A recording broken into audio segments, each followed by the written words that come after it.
Arestado ang empleyado ng isang courier company matapos mabisto na siya ang nasa likod ng mga bogus parcel o yung mga parcel delivery na pinapalitan ang laman. Nagpapatrol, Karen de Guzman.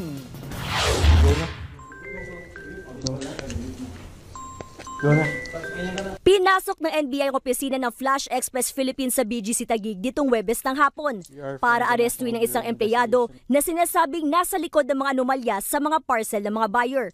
Mismo ang courier company ang dumulog sa NBI nang mabisto ang panloloko ng empleyado na kinilalang isang area manager. We found out there has been multiple dubious transactions going through our customer's account, and through a series of investigations and detections, we realized that it was this employee who has been the mastermind behind these accounts, logging into the accounts, making bogus orders, and etc.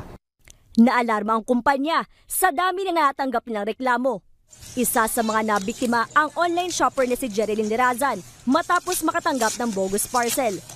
Sa halip kasi ang in-order na vacuum cleaner, unan ang laman ng dumating na package.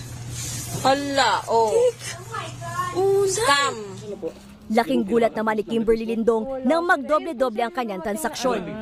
Yes po, ayun po talaga yung order ko. 1,055 din po yan. Dalawa nga po dala namin ito. Ilang ko nga po kaming sabi namin ako. Gusto. Po, kasi sabi ko, wala naman na po kung expected na na order na paparating. Same details, same amount, pero hindi po ganun yung item. Bukod sa illegal transactions, natuklasan din na nag-imbento umano ng isang bogus home partner o drop-off point na naturang empleyado, kung saan nangyayari umano ang pagpapalit ng mga item. I sent out my investigators to go on site to do ocular to see if there's really a warehouse there. So we found that it's a bogus site as well. Itong bogus home partner naniningil na dun sa complainant natin. So nung inabot yung bayad supposed to be dun sa home partner, siya ang tumanggap ng cheque. So nung tinanggap niya yung cheque, doon na natin siya hinuli. Sa inisyal na audit ng kumpanya, aabot sa 4 na milyong piso ang nakulimbat umano ng empleyado.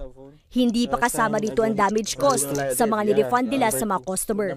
Ito ang iniimbestigahan natin ngayon kung saan napunta yung mga produkto na hindi niya dineliver ng tama.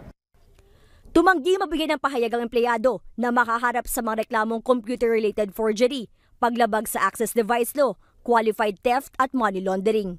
Kailangan talaga yung mga buyers natin or yung publiko, pag mayroong mali kayong natanggap or hindi tama yung mga natanggap nyo, ay mag-complain talaga kayo dun sa platform na pinag-orderan nyo para ito magkapag-imbestiga sila at makita nila na katulad nito, empleyado pala nila ang gumagawa ng kalokohan. Tiniyak naman ng Flash Express Philippines na mas maghihigpit sa kanilang mga empleyado at paiigtingin ng proteksyon para sa mga tumatangkilik sa kanilang serbisyo. Karen de Guzman, ABS-CBN News.